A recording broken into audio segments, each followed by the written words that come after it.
안녕하세요. 뜨는 아침 묵상 배영호 목사입니다. 여러분 또 하루 잘 보내셨죠?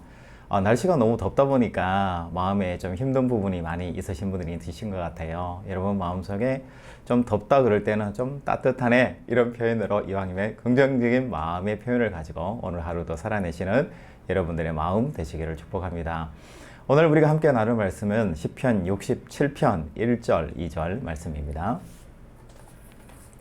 하나님은 우리에게 은혜를 베푸사 복을 주시고 그의 얼굴빛을 우리에게 비추사 셀라. 주의 도를 땅 위에 주의 구원을 모든 나라에게 알리소서. 아멘. 오늘 어제 이어서 66편, 67편은 나누어지는 이어지는 시편이라고 제가 말씀드린 적이 있습니다. 66편이 특별히 반복되는 단어 우리라는 단어에 대해서 어제 제가 집중을 했었는데요. 우리 67편 1절 2절에도 이렇게 보면 민수기 6장에 나오는 여러분 제사장 축복문이라는 걸 알고 계시잖아요. 그거하고 되게 비슷하다라는 생각이 들었습니다. 그런데 민수기 6장에 나오는 그 대제사장 축복문은 이스라엘 백성들을 향한 어떤 축복이잖아요. 여호와께서 우리에게 얼굴을 드시사 만민에게 복을 주시고 평강이 있기를 원한다라는 그런 내용이잖아요. 그리고 이스라엘 나라에 한해서 제사장이 축복을 한 그런 내용이라면 오늘 시편 말씀인 67편 이 말씀을 보면 이스라엘 나라뿐만 아니라 만민 모든 나라에 이르기까지 확장되어서 이스라엘이 하나님의 송축, 하나님의 나라를 노래하고 있다라는 것을 알 수가 있습니다. 우리 1절 말씀에 보면 우리에게 은혜를 베푸사 복을 주시고 그의 얼굴빛을 우리에게 비추사 이렇게 노래하죠. 그런데 이 하나님의 은혜와 얼굴빛을 비추는 것이 어디까지 확장이 되느냐 그랬을 때 2절에 주의 도를 땅 위에, 여기에 나오는 주의 도라는 것은 여러분 구약에서 도라는 게 나오면 공의와 정의다라는 것을 바로 알아채셔야 돼요. 신약에서는 믿음이다. 믿음의 공통어가 바로 공의와 정의다. 이렇게 여러분들이 생각하시면 좋을 것 같아요. 그리고 주의 구원을 모든 나라에게 알리소서 이렇게 되어 있는 거죠. 그렇기 때문에 이 시인이 노래한 것처럼 우리의 신앙, 우리의 마음, 우리의 송축, 우리의 찬양 노래가 주의 도를, 공의와 정의를 이 땅의 모든 사람에게 널리 전파하고 또 주의 구원을 많은 사람들에게 알리기를 원하는 것이 바로 하나님의 뜻이다라는 것을 시인이 깨닫고 노래하고 감사하고 찬양하고 있는 거예요.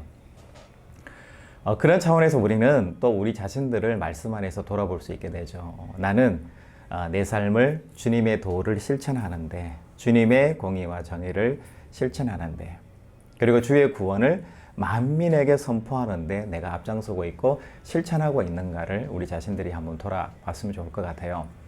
많은 사람들이 한국교회가 부족하다, 연약하다라는 이야기를 많이 해요. 왜 그런 이야기를 할까? 저는 생각할 때 한국교회가 시대적인 사명도 많이 감당했고 굉장히 어렵고 힘든 한국 사회를 지탱해왔던 큰 힘이 되었다는 것은 저도 알고 있고요. 그런데 핵심적으로 중요한 것은 한국교회가 갈 길을, 방향성을 지금 잃어버린 시대가 아닌가. 그러면서 어떤 목회 방향, 어떤 교회 방향을 가져야 되는가에 대해서 많은 전문가들이 이야기하고 세미나도 하고 노력을 하고 있어요. 그런데 그분들이 이야기하는 가장 핵심적인 것이 뭐냐면 말은 그렇게 하지 않는데 제가 감히 종합적으로 정리를 해보면 교회 안에서의 모든 활동과 이 교회 건물, 성도들을 유지시키는 것에 대해서 너무 과도하게 집중하다 보니까 정작 복음의 본질인 세상, 선교, 나라에까지 복음이 이르지 못했다라는 그 반성을 하고 있는 거예요. 쉽게 이야기하면 세상 구원을 위해서 교회 안에 너무 집중했다는 거예요. 그러니까 이제 교회가 다시 시작하려면 교회 안이 아니라 교회 밖에서 시작해야 된다라는 것을 이야기하는 거죠. 그런 차원에서 저는 개인적으로 하나님께서 적당한 나이에 교회 안이 아니라 교회 밖에서 뭔가를 실천할 수 있는 자리로 초청해 주셨다. 선두주자로 세워주셨다라는 저 개인적인 신앙의 교만한 고백이 있고요. 또 한국 교회가 이제는 좀 교회 안이 아니라 교회 냄새가 아니라 교회 냄새가 덜 나게 해서 뭔가 하나님의 나라를 우리 일상 가운데에서 실천해 나가야 된다라는 그 본질을 하나님께서 오늘 시편 말씀을 통해서 우리에게 말씀하고 계신 것 같아요. 여러분 구약에도 보면 요나서를 보면 아수르의 수도인 니느웨에 요나가 복음 선교를 위해서 가라고 하잖아요. 그런데 이 요나가 가지 않잖아요. 그런데 하나님이 그 요나를 물속에 물고기 뱃속에 넣어서까지라도 요나를 건져내서라도 뱉어내서라도 어떻게 해요? 니느웨로 가게 하시는 하나님의 강권적인 주권의 역사가 요나서에, 그리고 니느웨 사람들도 나의 백성이고 나의 자녀다라는 것을 하나님이 선포해 버리시잖아요. 우리는 교회를 믿지 않으면 세상에 있는 사람들, 예수를 알지 못하고 죽은 사람, 예수를 알지 못하는 사람들에 대해서 굉장히 배타적인 생각을 가지고 있잖아요. 그런데 하나님은 구약에서 하나님의 도, 공의와 정의를 우리뿐만 아니라 모든 열방, 모든 사람에게 실천해 나가기를 하나님이 바라고 계신다라는 것을 말씀하고 계세요.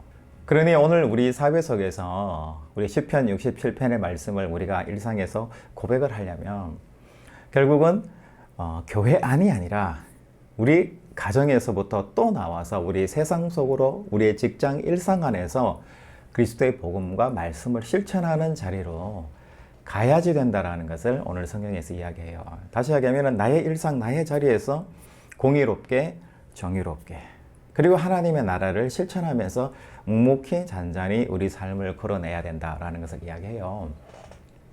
여러분 보통 교회를 이야기할 때 미국 교회, 유럽 교회, 독일 교회, 영국 교회 봐 텅텅 비어가지고 교회 건물이 지금 비어 있고 교회가 망했잖아, 이렇게 이야기하시는 분들이 많아요. 그런데 저는 이제 또 다른 시각에서 봐요. 그것도 무조건 틀린 이야기는 아닌데요. 영국이나 독일이나 이런 나라들은 기독교적인 마인드와 정신이 법과 윤리와 종교 또 교육 모든 문화의 자리에 기독교 문화가 다 퍼져 있어요.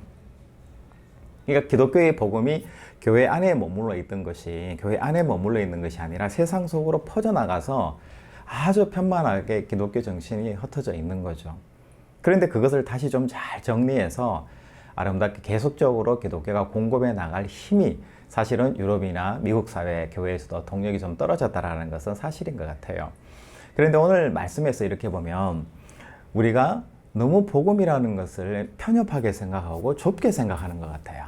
그러니까 좀 더 넓게 우리가 이해하는 것이 중요한 것 같아요. 요즘 유튜브 이렇게 보다 보면 법륜 스님이 굉장히 유행하시잖아요. 그 법륜 스님 여러분 아실 거예요. 안경 이렇게 끼고 계신 말씀, 경상도 사투리로 말씀 잘하시는 그분이시잖아요. 근데 그분이 왜 인기인가, 이 종교 전문가들이 연구한 게 있는데 인기가 있는 이유가 너무 어려운 불교의 그 사상과 교리를 불교 이야기도 하지 않고 그냥 상담적인 차원에서 사람들에게 일상에 잘 접근을 했다라는 거예요. 그래서 그 스님이 굉장히 유행하는 거예요. 그리고 요즘 또 여러분 유진 스님이라고 아세요? 예전에 그 개그맨 하시던 분이에요. 대머리 이거 해가지고 머리에 이렇게 눈 그려가지고 이쪽으로 봐도 사람이고 앞에 봐도 사람이고 막 눈썹도 밀고 막 이렇게 대머리로 유행했던 키 큰 그분이신데 그분이 요즘 유진 스님으로 굉장히 유행을 해요. 이게 조계종 한 파에서 이분을 섭외해가지고 키운 거예요. 방송용으로 또 선교 포교용으로 많이 키우신 분이신데 최근에는 보니까 한국뿐만 아니라 일본에까지 전 일본을 투어하면서 그분이 공연을 한다 그래요. 왜 그럴까? 이 종교 전문가들이 생각할 때 어려운 불교의 내용을 쉽게 젊은 사람들에게 쉽게 전달할 수 있는 사람으로서의 그 개그맨을 불교적인 스타일의 사람을 선택했고 그것이 잘 먹히기 때문이다 라는 것을 이야기하더라고요. 제가 이런 이야기를 할 때 아예 목사님 그거는 불교 이야기고 기독교 이야기 좀 해주세요 이렇게 하실 수도 있잖아요. 그런데 저는 그렇게 생각해요. 불교 그런 이야기가 중요한 것이 아니라 우리 마음속에 우리 일상 가운데 기독교인이 좀 더 내 일상에서 어떻게 구체적으로 하나님의 복음을 가진 사람으로서 살 수 있는가에 대한 고민을 많이 해야 된다는 거예요. 그러니까 교회에서 막 부흥회하고 세미나하고 만나서 이야기하고 기도하고 필요해요. 그런데 이제 그런 것들은 좀 멈추고 내가 일상에서 살아가고 살아간 일상의 이야기를 나누고 다시 복음을 장착하고 복음으로 다시 물들여서 또 세상 속에서 살아내고 우리의 현장은 어디라는 거예요? 모든 나라와 족속이고 우리 세상 속이 우리의 현장이고 교회는 충전하는 훈련소와 같은 곳이다 라는 그 개념을 여러분들이 잘 기억하시는 여러분들의 삶이 되시면 좋을 것 같아요. 오늘 시편 67편에서 시인이 노래합니다. 만민들아 여호와를 송축하고 이 구원이 만민들에게 전달되기를 원한다라고 노래했잖아요. 이 메시지가 이 시인의 노래가 아니라 하나님의 마음을 이 시인이 노래한 거잖아요. 여러분 일상을 들여다보시기 바랍니다. 여러분 일상을 소중하게 생각하시고요. 여러분 일상에서 만나는 남편, 아내, 자녀들 그리고 여러분 직장의 수많은 사람들 만나는 한 분 한 분의 모든 사람들 속에 여러분 일상의 언어들을 좋게 사용을 하세요. 일상의 행동들을 좋게 생각하시고 어떻게 하면은 내가 복음 안에서 복음적인 생각을 하고 메시지를 전할 수 있는가? 내가 그런 직장인으로 내가 삶을 살아갈 수 있는가? 여러분 잘 고민하셔서 그렇게 여러분 삶을 한번 설계해 보시는 오늘 화요일 하루가 되시기를 주님의 이름으로 축복합니다. 여러분 내일 또 뵙겠습니다. 샬롬.